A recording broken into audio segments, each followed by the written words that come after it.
Pessoa física que compra e vende imóvel vai começar a pagar imposto igual empresa. Vamos entender esse negócio?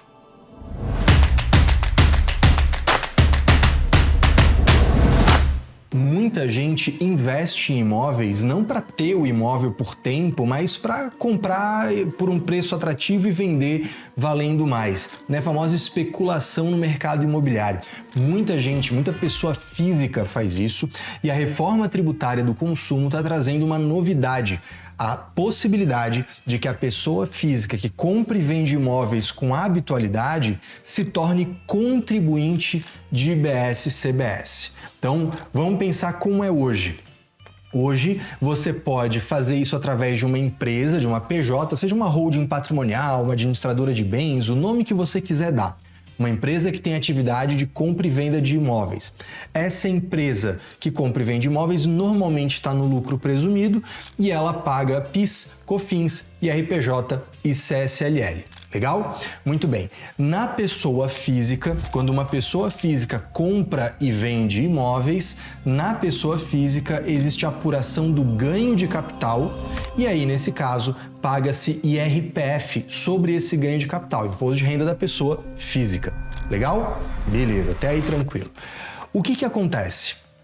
Com a reforma tributária, PIS e COFINS vão deixar de existir já em 2027 e vão surgir dois tributos novos, IBS e CBS, com regras completamente novas. Dentre elas, o seguinte: pode ser contribuinte, ou seja, pode ter que pagar IBS e CBS uma pessoa física também.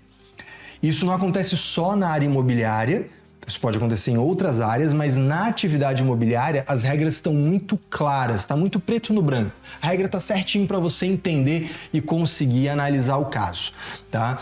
Essas regras são sobre alugar imóvel, então a pessoa física que aluga imóvel com habitualidade, que compra e vende imóvel ou ainda que constrói imóvel para vender.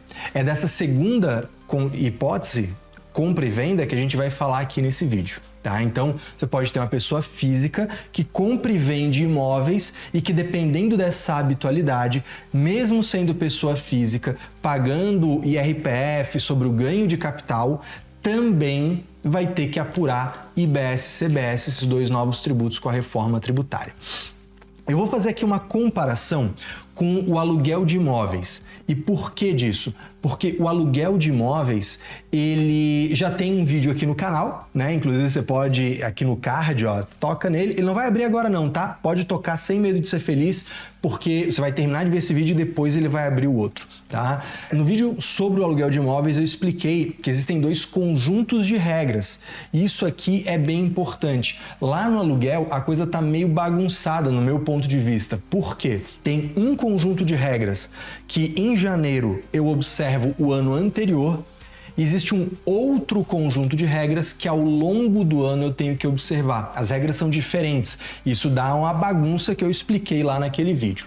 No caso da compra e venda de imóveis, isso está um pouco mais organizado.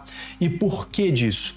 Porque nas duas situações, ou seja, no início de cada ano e ao longo do ano, você observa a mesma regra. E isso deixa a coisa um pouco mais em ordem. Vamos entender isso. A pessoa física que compra e vende com habitualidade vai ser considerado contribuinte de IBS e CBS. Lá na Lei Complementar 214 se deixou claro qual é o critério para definir essa habitualidade, que é o seguinte: é a pessoa comprar e vender, ou seja, alienar, né, ou ceder direitos sobre aquele imóvel. Tecnicamente, a gente pode falar de alienação e cessão de direitos de bem imóvel. Tá? Isso está tudo no mesmo pacote. Aqui eu vou falar de forma mais popular, mais leiga, compra e venda de imóvel. Mas já entendeu que, tecnicamente, né, a alienação é mais do que só compra e venda, inclusive a cessão de direitos sobre o bem imóvel também entra nessa história. Legal? Então vamos lá. Compra e venda de imóvel, alienação e cessão de direitos. Quando que isso vai se configurar a habitualidade para tornar a pessoa contribuinte de IBS e CBS? Primeiro quesito, tem que ser vendido mais de 3 imóveis. Tá? Esse é o primeiro quesito. Mais de 3 imóveis distintos vendidos. Ou seja, se vende um naquele ano, não conta. 2, não conta. 3, não conta, porque diz o quê? Mais de 3 imóveis distintos. Então, se é mais de 3, é 4 em diante. Caio, o que é imóvel distinto? Infelizmente, a gente ainda não tem a regulamentação, que é onde vai ficar definido, né, caracterizado, conceitualizado o que é imóvel distinto. Então aqui tem uma areazinha cinzenta, tá? Que é o seguinte: eu tenho uma fazenda que tem 3 matrículas, eu tenho um apartamento que tem uma vaga de garagem, né? Ou seja, o apartamento tem uma matrícula, a vaga de garagem tem uma matrícula, mas é tudo negociado como uma coisa só. Vai ser considerado 1 ou 2 imóveis. Esse detalhe a gente ainda aguarda a regulamentação, tá? A Receita Federal ainda não se manifestou, o Comitê Gestor do IBS, no momento que esse vídeo acontece, ainda nem existe oficialmente, então a gente tem que aguardar. Mas todo o resto do que eu tô falando aqui já está na lei complementar, isso aí já tá cravado. Legal? Muito bem. Agora, momento blogueiragem. Tá gostando do vídeo? Então deixa o teu joinha, deixa o teu comentário. Comenta aí, eu quero saber o que você tá achando, o que você tá pensando da reforma, o que você tá achando dos vídeos. Eu vou responder todos os comentários. E além disso, aproveita para se inscrever no canal e ativar as notificações. Quando você ativa as notificações, você garante que vai receber os próximos vídeos e se manter atualizado aqui comigo, beleza? Então, ó, já tocou aqui, toca, não custa nada, vai te ajudar e vai me ajudar também. Então, a gente já sabe que é mais de 3 imóveis distintos. Então, eu vendi mais de 3 imóveis distintos naquele ano. Só que tem mais uma característica. Esse imóvel, ele que foi vendido, ele tem que ter sido vendido em menos de 5 anos da data da compra. Vou repetir. Imagina o seguinte, você comprou o imóvel. Quanto tempo correu entre a data da compra e a data da venda? Se correu menos de 5 anos, entra nessa contagem. Se correu 5 anos ou mais, não entra nessa contagem, tá? E eu vou ser bem preciso aqui, tá? Olha qual é o texto da legislação. Tá? Vão contar, né, os imóveis relativos às operações, tal, devem estar no patrimônio do contribuinte há menos de 5 anos.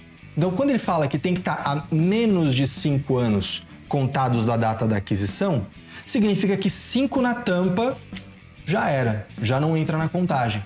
Então, se entra a data de compra e a data de venda, bateu 5 anos na tampa, não entra na contagem. Mais de 5 anos, não entra na contagem. O que vai entrar na contagem? Se entre a data que eu comprei e a data que eu vendi, correu menos de 5 anos.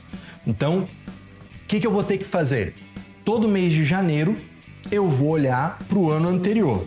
Imagina lá, o seu João da Silva. Seu João da Silva, ele tem imóveis, ele compra e vende imóveis, e eu vou fazer o acompanhamento desse senhor João para saber se ele vai se tornar contribuinte ou não de IBS e CBS.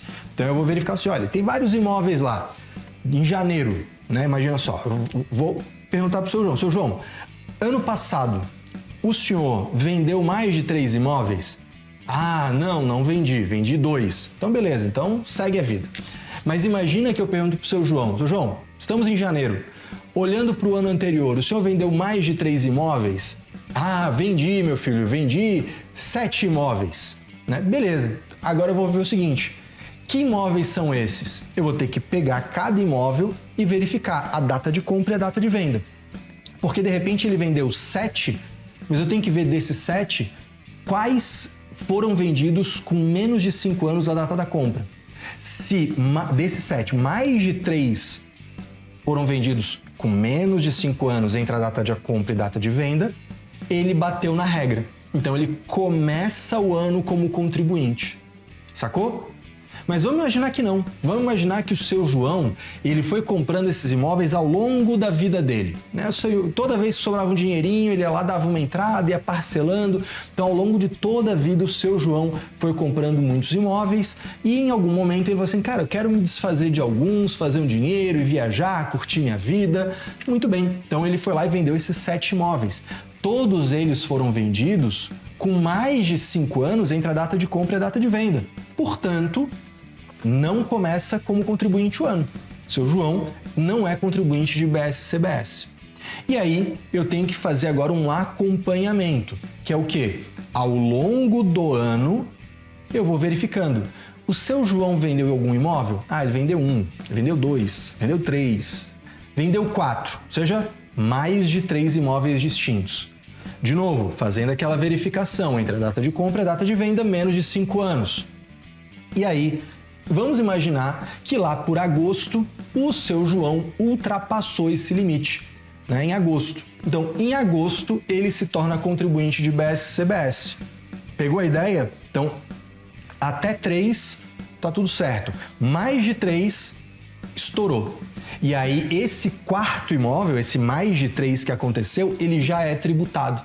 Então, o seu João, pessoa física, pagando ganho de capital e IRPF sobre esse ganho de capital, ainda assim vai ter que segregar a sua operação, começar a apurar créditos de IBS-CBS, começar a controlar suas operações para apurar o débito de IBS-CBS, basicamente ter uma contabilidade regular, um acompanhamento mês a mês, tá? E perceba que aqui a gente tem um gargalo muito interessante, porque é muito comum nessa área de compra e venda de imóveis, o patrimonialista, o investidor imobiliário, ele não se preocupar tanto em fazer a conferência, a orientação do contador dele.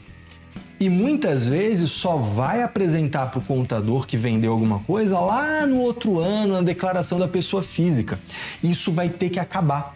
Porque se o seu João não tiver um contato próximo com o contador dele, e claro, contar com um contador que seja especialista nessa área, que seja consultor, que consiga realmente orientar ele, né? Não é qualquer contador que vai conseguir fazer isso. Agora, para você que é contador, esse é o momento para você se posicionar como um consultor, como especialista e realmente ajudar, fazer diferença na vida do empresário e, claro, recebendo o justo por isso. Se você quer se preparar como ninguém para isso, aqui embaixo eu vou deixar o link do programa Dominando a Reforma Tributária, o meu programa de estudos onde eu e você vamos de fato dominar tanto a técnica quanto o posicionamento de mercado. Beleza? Mas o seu João vai ter que estar mais pertinho do contador dele, de um especialista que ele contratou, para fazer esse acompanhamento. Porque no momento que ele estoura, naquele mês ele já começa a ser contribuinte. Se ele deixar para olhar isso só em março, abril, maio do ano seguinte, ele já está devendo um monte de tributo, com multa, com juro, aí ele não tomou crédito, vai ser uma loucura, vai ser uma bagunça que não vai dar para resolver tão fácil e vai custar muito caro. Se você compra e vende imóveis na pessoa física, você não pode deixar para depois, tem que começar a analisar os teus casos, se planejar, se adaptar para a reforma tributária.